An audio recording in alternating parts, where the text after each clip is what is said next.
Yes, please. Good evening, everyone. Welcome to SD Commerce Career, Sector 10, Panchkula. This is CA Dheeraj here, and hope so you're doing well. In the previous lecture, हम लोगों ने sir BCom 4 same का cost management आप लोगों के साथ topic start किया and cost management में थोड़ी सी डिस्कशन के बाद मीनिंग क्लियर करने के बाद कि कॉस्ट मैनेजमेंट का मतलब क्या है कि यहाँ पे हम लोगों को कॉस्ट कैलकुलेशन के साथ साथ कॉस्ट को मैनेज करना भी सिखाया जाएगा by various analysis so that कि आप अपने उन डिसीजंस को प्रॉपरली टाइमली बेसिस पे ले सकें। क्लियर। अब नॉर्मली कॉस्ट मैनेजमेंट में यहाँ पे जो ज्यादातर डिसीजंस आपके पास आएंगे वो कैसे आएंगे, let it be sir make और बाय डिसीजन। क्लियर कि वेरियस थिंग्स में क्या होता है कि आप लोग कुछ प्रोडक्ट्स को आउटसोर्स कर देते हैं और कुछ प्रोडक्ट्स को अपना इन हाउस ही प्रिपेयर करना सही समझते हैं। उसका कारण क्या है कि जब आप उसका एनालिसिस करते हैं, जब आप उसकी इंटरप्रिटेशन करते हैं, देन आपको वहां से क्लियर होता है कि सर जितनी कॉस्ट हमें बाहर से पड़ेगी उससे कम कॉस्ट तो हम अपने आप ही बना लेंगे, या समटाइम्स इन हाउस कॉस्ट आपको ज्यादा पड़ रही होती है, बाहर से वो चीज आपको इजीली अवेलेबल हो रही होती है। तो कुछ इस तरह के डिसीजन आपके पास एनालिसिस पार्ट, इवेल्युएशन पार्ट आप लोगों का यहाँ पे थोड़ा ज्यादा रहेगा then that of cost calculation. But first part जो अभी हम लोगों ने लास्ट लेक्चर में डिस्कस किया था, that is all about job costing के रिगार्डिंग, एक पर्टिकुलर जॉब के रिगार्डिंग टू कॉस्ट कैलकुलेट करना। तो यहाँ पे हमला वही टॉपिक जो आपका कॉस्ट शीट के रिगार्डिंग है सर। कॉस्ट शीट के रिगार्डिंग अभी तक आपने दो इलस्ट्रेशंस कंप्लीट करी। Now next on third and fourth जो आज नेक्स्ट क्लास में क्या करेंगे, हम कवर अप करेंगे। क्लियर। तो कॉस्ट शीट टाइप ही हम लोगों के ये क्वेश्चंस हैं जिनके बेसिस पे हमें एक पर्टिकुलर जॉब कॉस्ट शीट तैयार करनी है, not all over the factory, not all over the work जो वहां पे गोइंग ऑन है। हमें सिर्फ पर्टिकुलर एक जॉब के रिगार्डिंग टू कॉस्ट निकाल कर देनी है। क्लियर। जैसे इलस्ट्रेशन 3 आज हम स्टार्ट कर रहे हैं जो आपकी बुक्स में भी होगी। एज न्यूली अपॉइंटेड, यस पढ़िए जी। Cost accountant, you find that the selling price of job number 1 2 3 4 has been calculate on the following basis. जो आपने अभी तक एज अ, और you are a newly appointed cost accountant, तो naturally आपके मतलब की ही बात है कि जॉब नंबर 1 2 3 4 की जो कैलकुलेशन है कुछ इस वे से तो कर रखी है। अब तुमने as a cost accountant check out करना है कि सर इन्होंने सही कैलकुलेट करी है या गलत कैलकुलेट करी है। क्या, पहले अपन इनका व्यू पॉइंट देखते हैं। सबसे पहले मटेरियल उस जॉब के ऊपर, पहली बात ये जॉब की ही शीट गिवन है बट आपको रेक्टिफाई करनी होगी, सही करके प्रोवाइड करनी होगी। मटेरियल्स की वैल्यू कितनी है सर आपके पास? 12.08। डायरेक्ट वेजेस मतलब टोटल आवर्स आपके कितने हैं? 22 एट कितने पे? 25 पैसा पर आवर के अकॉर्डिंग टू। वैसे डिपार्टमेंट वाइज अगर मैं बात करूं, डिपार्टमेंट ए के 10 घंटे, बी के 4 घंटे और 8 के, सॉरी सी के 8 घंटे। फर्क ये है, पॉइंट ये है, तीनों डिपार्टमेंट्स का रेट, लेबर का रेट क्या है? सेम 25 पैसे। तो टोटल 22 घंटे की लेबर आपकी कितनी हुई? 5.5। जिससे आपका टोटल यहाँ पे प्राइम कॉस्ट यहाँ पे कितने निकल कर आती है? 17.5। इन्होंने क्या करा, जो कर रखा है, सीधा ही प्राइम कॉस्ट का 1/3 एड ऑन करके डायरेक्टली कॉस्ट कैलकुलेट कर दी 23.44। बट सर ऐसा तो कोई सिस्टम नहीं होता कि अपन डायरेक्टली प्राइम कॉस्ट का इतने परसेंट कर देंगे। आपको अपने एनालिसिस पार्ट में जाना चाहिए, आपको अपने variable overheads, fixed overheads check out करने चाहिए, देन आप उसके बेसिस पे क्या करो, यहाँ पे चार्जिंग करो। ये क्या मतलब वो प्राइम कॉस्ट का डायरेक्टली 1/3 कर दो। अब इसमें ना तो क्लियरली कोई वेरिएबल ओवरहेड्स का पता कि सही चार्ज हुए या नहीं हुए, ना आपको फिक्स्ड ओवरहेड्स का पता।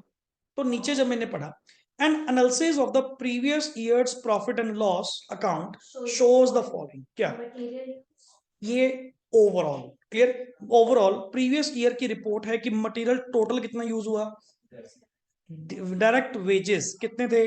5,000, 6,000 एंड 4,000। मतलब डिपार्टमेंट वाइज आपको यहाँ पे क्या गिवन है जी? टोटल वेजेस गिवन है। And factory overheads, factory overheads कितने थे? ए बी सी, तीनों डिपार्टमेंट्स के। एंड फिर जाके सेलिंग कॉस्ट हुआ करती थी। सर एक बात बताओ, जब मैंने आपके प्रीवियस ईयर का प्रॉफिट एंड लॉस देखा, वहां पे भी तो डिवाइडेशन है। वहां पे क्या है? मटेरियल है, वेजेस है, फिर आगे ओवरहेड्स के नाम से एक चीज थी, सेलिंग ओवरहेड्स थे। ये आपका सिस्टम क्या हुआ डायरेक्टली 1/3 पुट करने का? आप पर्टिकुलर जॉब पे असाइन करो कि जी फैक्ट्री ओवरहेड्स इतने होंगे और सेलिंग कॉस्ट आपकी इतनी होगी, फिर मैं आपकी कॉस्ट जो निकलती ना मैं उसको सही मानता हूँ। पर यहाँ पे जो तुमने ये 1/3 का कॉन्सेप्ट करा है ये अपने आप में सही नहीं है। आगे बढ़िए। यू आर रिक्वायर्ड, सबसे पहले draw up a job cost sheet, एक जॉब कॉस्ट शीट ड्रॉ करें।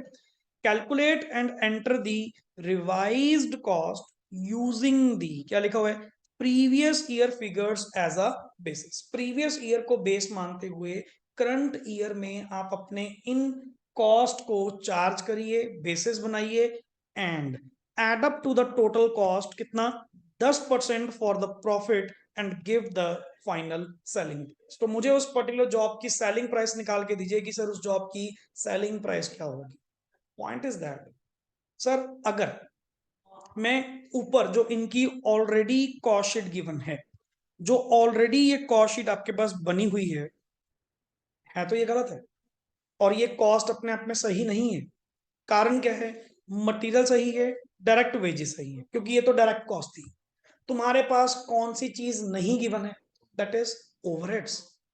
अच्छा, ओवरहेड्स के आर तो मुझे पता है, जो कल अपन ने बात सीखी लास्ट क्लास में, आपने क्या सीखा कि सर ओवरहेड के जो आर्स होते हैं इफ नॉट गिवन तो डायरेक्ट वेजेस वाले आर ही आप लोगों के किसके आर्स होते हैं, ओवरहेड्स के। इवन तेरे पास डिवाइडेशन भी गिवन है, ए बी और सी। मुझे सिर्फ और सिर्फ अगर चाहिए तो ओवरहेड का क्या चाहिए, रेट चाहिए। क्या चाहिए, ओवरहेड का रेट।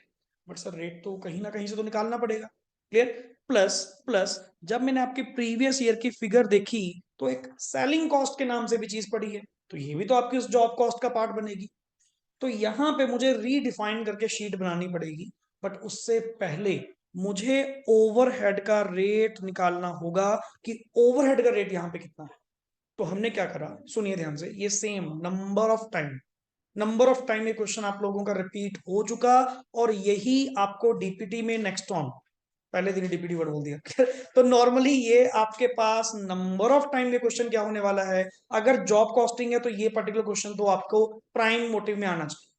सुनिए स्टेप वाइज, बाद में आप ही बनाएंगे इसको, पहले एक बार सुन लीजिए क्या करना है। मेरे को सिंपल सी बात ये बताओ, मुझे अगर ओवरहेड का रेट निकालना है, ओवरहेड किसी भी थिंग का, अगर मान लो लेबर का रेट निकालना है, तुम उसका फॉर्मूला क्या लगाते हो, labour amount divide by labour hours. अगर तुम्हें रेट पर आवर चाहिए तो तुम फॉर्मूला क्या लगाते हो, amount divide by number of hours, clear. ऐसे ही अगर तुझे ओवरहेड्स का रेट निकालना है तो तुझे क्या करना होगा, सर अमाउंट तो आपके पास है, डिवाइड बाय क्या करना होगा, बट आवर्स तो मेरे पास है नहीं। बट अभी तो लाइन आपने बताई कि जो आर्स किस में होंगे, डायरेक्ट वेजेस में होंगे, वही आर्स आप फैक्ट्री ओवरहेड्स में अप्लाई कर सकते हैं।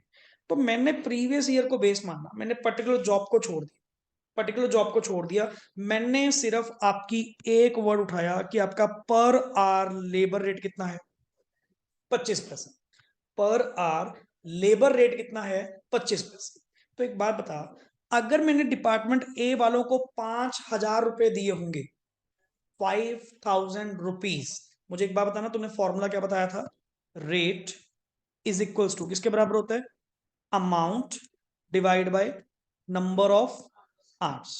मैं तुमसे पूछ रहा हूं कि सर लेबर का जो रेट है ना पर आवर, लेबर का जो रेट पर आ रहा है वो कितना है, 25 पैसे, क्लियर। और मैंने इनको अमाउंट कितनी पे आउट करी है, 5,000। तो कितने आवर्स के लिए पे आउट करी होगी, कितने आवर्स के लिए पे आउट करी होगी, सर क्रॉस मल्टीप्लाई कर लो। क्या, रेट आपका कितना है, 0.25, अमाउंट कितनी थी, 5,000, divide by number of hours, cross multiply करना। नंबर ऑफ आवर्स आप लोगों के यहाँ पे कितने निकल कर आ रहे होंगे सर, 20,000। कितने निकल कर आए होंगे, 20,000। अब चेक कर ले, 20,000 घंटे के अगर 25 पैसे के हिसाब से मैं आपको पे आउट करूं तो आपकी अमाउंट कितनी बनती है, 5। अरे क्रॉस उल्टा निकाल रहे हैं और कुछ नहीं कर रहे। मैं तुम्हें कह रहा हूं जी, मैं आपको, लेट इट बी सिंपल सी बात, मैं आपको 5 रुपए घंटा दूंगा, 5 रुपीज पर आवर पे आउट करूंगा, और मैंने आपको 50 रुपए दिए, तो मतलब कितने घंटे काम करवाएंगे, वही तो मैं बोल रहा हूँ कि 10 घंटे। तुमने सिंपल क्या करा sir, amount divide by rate पर आर, तो नंबर ऑफ आवर्स निकल आएंगे। सेम चीज चेकआउट कर, 6,000 अगर मैंने तुम्हें पे आउट करे होंगे, 6,000 तो पे आउट करे हैं, वो भी 25 पैसे के हिसाब से, तो कितने आवर्स बनते होंगे? 24,000। 4,000 मैंने आपको पे आउट करे होंगे, तो यहाँ पे आवर्स कितने बनते होंगे आपके? मतलब सर 4 टाइम्स कर दो, बात एक ही। क्लियर? क्योंकि रेट आपका 1/4 है ना, तो अब 4 टाइम्स कर दीजिए, वो आपके आवर्स निकल आएंगे। डन। अब सुन, तेरे पास क्या निकल गया है, और तुमने फैक्ट्री ओवरहेड्स के लिए क्या वर्ड यूज किया था कि if hours are not given then direct wages के आर्स को ही बेस मान सकते हैं। तो क्या मैं यहां पे इसको निकालने के लिए आर्स ए के 20,000, बी के 24,000 एंड सी के 16,000 ले सकता हूं? अमाउंट कितनी कितनी है सर इनकी? 2,500, 4,000 और 1,000। रेट पर आर निकाल लीजिए। 2,500 divide by 20,000, 4,000 divide by 24,000, 1,000 divide by 16,000। तेरे पास पर आर, मैं वर्ड क्या बोल रहा हूं, पर आर ओवरहेड का क्या निकल आएगा? रेट। पर आर ओवरहेड का क्या निकल आएगा? रेट। क्या मैं जो यहाँ पे रेट मेरे पास आएगा, क्या ऊपर जो आपने जॉब नंबर कुछ 1 2 3 4 लिखा है, क्या उसके ऊपर मैं अब फैक्ट्री ओवरहेड्स अप्लाई कर सकता हूँ? यस। क्योंकि मेरे पास अब फैक्ट्री ओवरहेड्स के आवर्स भी हैं, वो तुम्हारे 22 आवर्स उस जॉब के ऊपर, एंड उन सबका अलग अलग रेट भी है, मल्टीप्लाई कर देंगे। नाउ जो चीज बची वो कौन सी बची sir? Selling cost. Selling cost के रिगार्डिंग हमें यहाँ पे एक छोटी सी प्रीवियस शीट बनानी होगी। प्रीवियस शीट यहाँ पे देखना कहाँ बनाई इन्होंने, ये रही। Percentage of selling cost on किसके ऊपर?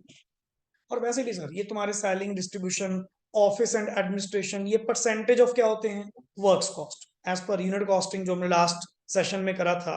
तो एक बात बताओ, तुम्हारा मटेरियल कितना था, चेक करना। मटेरियल कितना था? 77। और वेजेस कितने थे आपके? 5, 6 और 4, करना प्लस कितना हुआ? कितना हुआ? 92,000 प्लस ओवरहेड्स का रेट, ये भी तो प्लस कर, फैक्ट्री ओवरहेड है, वर्क्स कॉस्ट निकालनी है, यहां तक कॉस्ट निकालना कितनी आ रही है, यहां तक चेक कर, 1 लाख आ रही होगी। सारी कॉस्ट प्लस कर लो, यहां तक आपकी कॉस्ट कितनी आ रही होगी? तो क्या मैं ये कह सकता हूं, क्या मैं ये कह सकता हूं कि 30,000 जो सेलिंग कॉस्ट है, वो वर्क्स कॉस्ट का कितने परसेंट है? 30%। 30%। तो सर एक बात बताओ, तुझे जॉब कॉस्ट शीट दिखनी शुरू हो रही है? Number 1 material, number 2 wages given थे, फैक्ट्री ओवरहेड्स अभी आपने निकलवाए, डिपार्टमेंट ए के कितने घंटे थे?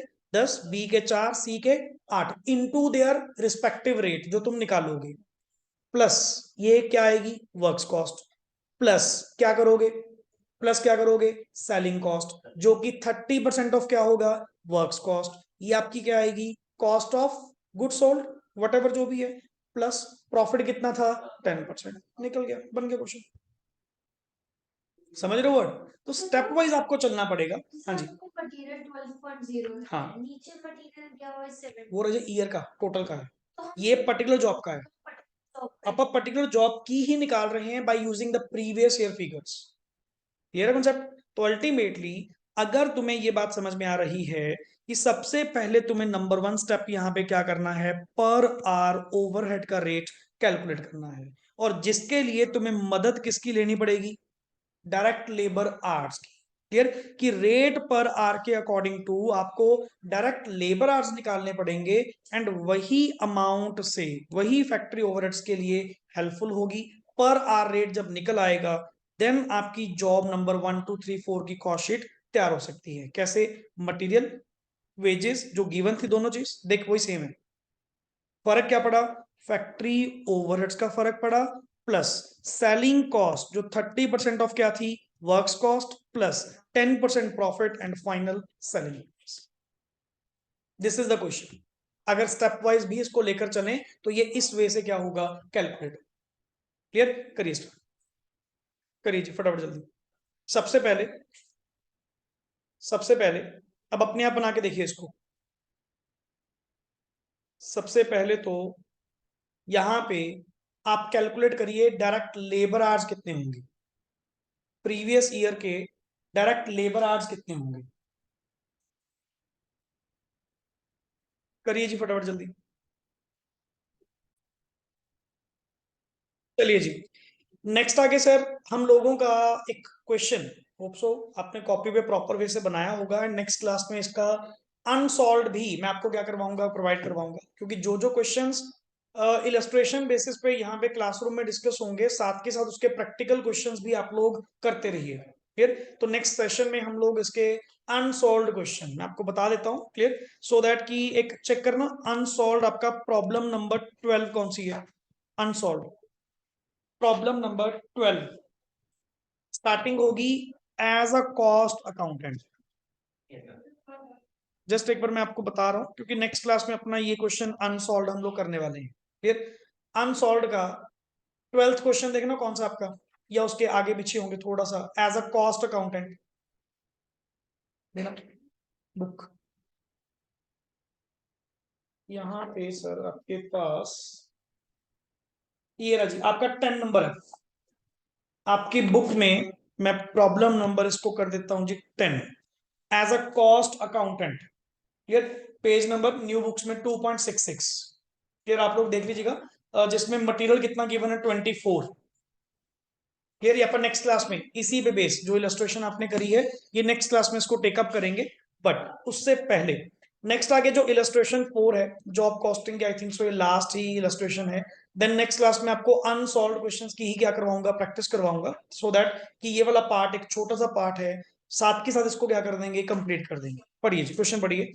A work order for क्या लिखा हुआ है, 500 units of a commodity has to pass through 4 different machines of which the machine are rate। सुना सुना वर्ड है, जो आपने पहले ओवरहेड्स में भी कैलकुलेट किया था। मशीन आर रेट मतलब मशीन को रन करने की कॉस्ट, 1 घंटे में अगर मशीन 1 चलेगी तो 1.25 क्या करेगी, कॉस्ट करेगी। तो आपका कोई 500 यूनिट्स का ऑर्डर है, मतलब एक जॉब है 500 यूनिट्स की है, जो कि 4 मशीन्स के थ्रू होकर प्रोडक्ट निकलता है। आगे पढ़िए। Following expenses have been incurred on the work order. उस पर्टिकुलर वर्ड क्या है, ऑन दी वर्क ऑर्डर, उस वर्क ऑर्डर पे मटेरियल कितने का लगेगा एंड वेजेस कितने के लगेंगे। ये तो डायरेक्ट कॉस्ट, ये तो लगेगी लगेगी। और रही बात मशीन आर्ट्स की, तो मैं आपको आर्ट्स बता दूं, 200, 240, 300, 100 सबका रेट भी आपके पास है। रेट ऊपर आपके पास गिवन था, ईच मशीन के आवर्स आपके पास गिवन, ये भी आपकी कॉस्ट का पार्ट बन जाएगा, कोई दिक्कत नहीं है। आगे पढ़िए। After the work, yes please, after the work order executed, materials worth 1000 are found to be surplus बच गया सर। and एक बात returned बताओ, to तुमने stores. कॉस्ट कितनी बना दी थी, 20। अपा ने कॉस्ट कितनी बना दी थी, 20। बाद में पता था कि 1000 का मटेरियल उसमें से बच गया, तो कोई बात नहीं सर, कॉस्ट कम कर दो। Clear? And are return to किसको, स्टोर। 1000 की वापसी हो गई। आगे office overheads used to be 40% of क्या है, यूजुअली वर्ड है used to be. Use to be मतलब जर्नली, जर्नली तो 40% ऑफ वर्क्स कॉस्ट होते हैं, बट आपको पता है sir all over round rise in the cost of administration कितनी बढ़ चुकी है, डिस्ट्रीब्यूशन एंड सेल्स में कितने खर्चे बढ़ चुके हैं। देयर हैज बीन वर्ड क्या लिखा हुआ है, 60% rise in the office overhead expenditure. मतलब सर क्या 100% हो गया, पहले कितना था 40, 40 का 60% एक्सपेंडिचर और बढ़ गया, तो मतलब 40 का 60% कितना हुआ, 24। 6 4 जा 24, मतलब आज की डेट में टोटल एक्सपेंडिचर कितना होने लग गया आपका, 64%। कुछ स्टूडेंट्स क्या करते हैं सर, 60% बढ़ गया, अरे 64% इन ऑफिस एक्सपेंडिचर बढ़ा, बाय वर्ड नहीं लिखा हुआ कि बाय 60% बढ़ गया। फिर आप 40 प्लस 60 करते, मैंने कहा जितना पहले हो रहा था उसमें 60% और खर्चा बढ़ गया, तो 40 प्लस 40 का 60%, 24, टोटल कितना हुआ 64। डन। आगे चलिए। More over it is known that, इसी कारण मेन क्वेश्चन कर रहे हैं अपना। मोर ओवर पढ़िए जी। It is known that 10% of the production will have to be scrapped as not being up to the क्या लिखा हुआ है, specification, and the sale proceeds of the scrapped output will be only कितना, 50% of the cost of sale। मैं कहा जी पहली बात, line समझ में आई आपको, कि 10% ऑफ द प्रोडक्शन आपकी क्या निकलेगी, स्क्रैप, मतलब खराब। और ऐसा नहीं है कि बिल्कुल खराब निकलेगी, माड़ी मोटी वैल्यू स्क्रैप के बराबर तो होगी। कहते 50% फिर भी वापस आ जाएगा, मैं मान लो सपोज ये कह रहा हूं, मान लो सपोज एग्जांपल दे रहा हूं, टोटल कॉस्ट ऑफ प्रोडक्शन कितनी आई? 50,000। टोटल कॉस्ट ऑफ प्रोडक्शन कितनी आई? 50,000। 50,000 का 10% क्या निकला? वेस्ट। कितना वेस्ट निकला? 5,000। बट क्या 5,000 बिल्कुल बेकार है? नहीं सर, 2500 फिर भी मिल जाएगा। तो जो मिला वो तो उल्टा आपकी कॉस्ट को क्या करेगा? कम करेगा ना। तो हमें क्या करना है, जहां पे तुम्हारी कॉस्ट ऑफ प्रोडक्शन आएगी, मैं डायरेक्टली उस पॉइंट पे लेके जा रहा हूं, जहां पे तुम्हारी कॉस्ट ऑफ प्रोडक्शन आई, ये वाली सर कितनी आ रही है? 37,490। इसका 10% क्या निकलेगा? वेस्ट। वेस्ट का 50% आपको क्या मिलने वाली है? Proceeds, scrap. तो अल्टीमेटली सर, अल्टीमेटली हम जो वर्ड यहां पे यूज करेंगे, जस्ट मिनट, क्लियर, हम जो वर्डिंग यहां पे यूज कर रहे हैं, दैट इज ये रही sir, total less sale proceeds of scrap. कितनी माइनस कर दी? जितना आपको क्या होगा? फायदा होगा। Clear. And after that sir आपकी टोटल कॉस्ट आई, और वही लास्ट पॉइंट आप लोगों का नॉर्मल बच्चों की तरह क्या, कि 20% ऑफ किसका कमाना है? सेलिंग प्राइस, मतलब सेल का 20%। 20% माने 1/5, तो कॉस्ट का 1/4। सिंपल ऐड कर देना, बस बात खत्म। क्या लिखा हुआ है? Of the work order find out the selling price of a unit of a commodity for the readymade sale, जो भी है वो अगले कंसेप्ट। तो पॉइंट इसमें दो थे, एक स्क्रैप वाला एंड एक आपका जो कॉस्ट पहले से क्या हुई? इंक्रीज हुई। बट ध्यान रखना, 40% ऑफ मतलब 64% ऑफ किसका? वर्क्स कॉस्ट कैसे निकलती है? प्राइम कॉस्ट प्लस ओवरहेड्स, जो तुम्हारे फैक्ट्री या machine overheads and all. Clear करिए, स्टार्ट करिए। सबसे पहले sir, statement showing the selling price सुन लीजिए। मटेरियल में डायरेक्टली अब आप कितना पुट करेंगे? 20 का इशू हुआ था, 1000 की वापसी आ गई, तो नेट मटेरियल कितने का हो गया? 19। वेजेस कितने के लगे? 1500। इन दोनों को मिलाकर क्या निकली? Prime cost. Add factory overheads at the machine hour rate. 4 machinery थी, चारों के आर्स गिवन थे, रेट गिवन था, डन। क्या निकल कर आई? Works cost. वर्क्स कॉस्ट का ऑफिस ओवरहेड कितने थे? 64% आफ्टर राइज। कैसे? 40% पहले थे प्लस 60% राइज देयर ऑफ, मतलब सर 40 का 60% नेट कितना हुआ? 24। तो 40 प्लस 24 कितना हुआ? 64। क्लियर। कॉस्ट ऑफ प्रोडक्शन आई। हर चीज ना बेस्ड है, लाइन वाइज है। तो कॉस्ट ऑफ प्रोडक्शन का वैसे लॉस कितना हुआ? 10%, जिसका 50% आपको क्या हो जाएगा? Sale proceeds. तो अपन ने डायरेक्टली यहां पे सेल प्रोसीड इसमें से क्या कर दी? Minus. Done. After that profit part था। 10% तो लॉस हो गया, उसका 50% उसका कुछ नहीं करना। जो 10%, अरे जो लॉस हो गया वो तो नॉर्मल लॉस है, वो तो बीच में रहेगा। उल्टा उस नॉर्मल लॉस के कारण अगर तुझे कोई फायदा हो रहा है वो ऐड कर दो। ऐड मतलब कॉस्ट को कम कर दो। कॉस्ट तो कम करेगा ना, जितने भी स्क्रैप बिक गया। अब तुम्हारा, तुम कह रहे हो जी मेरे को लॉस कितना हुआ? 3749 का। ये तो वैसे भी नॉर्मल लॉस है। नॉर्मल लॉस तो कभी बाहर निकलता ही नहीं है, वो तो कॉस्ट ऑफ प्रोडक्शन का ही पार्ट होता है। उल्टा ये क्या है कि इसको बेच के अगर कुछ मिलेगा ना तो अपनी कॉस्ट कम कर ले। ये तो है ना, 50% का बिकेगा फिर भी। तो 50% हमने ये वाला, 50% ये स्क्रैप जो आपको मिलने वाला है, ये हमने यहाँ पे क्या कर दिया? लेस कर दिया। एंड आफ्टर दैट जो भी प्रॉफिट आपके थे, 20% ऑन सेल्स, जिसको हम 25% ऑन क्या बोलते हैं? कॉस्ट बोलते हैं। एड ऑन करके सर अपने सेलिंग प्राइस, और एक कितने यूनिट्स का ऑर्डर था, तो पर यूनिट अगले को कोटेशन दे दो, सिंपल सी बात। ये पर्टिकुलर जो आज मैं आपको दोनों क्वेश्चंस करवा रहा हूं बहुत इंपॉर्टेंट है, एंड एक्सरसाइज में अनसॉल्व, नेक्स्ट क्लास में आप यही करने वाले हैं पहले मेरे साथ, देन कुछ एक्स्ट्रा क्वेश्चंस में जाएंगे। Clear concept? करिए, स्टार्ट करिए। सबसे पहले ऊपर लिखिए, statement showing the selling price per unit. Direct statement showing the selling price per unit. करिए फटाफट, कॉपी पे सॉल्व करिए।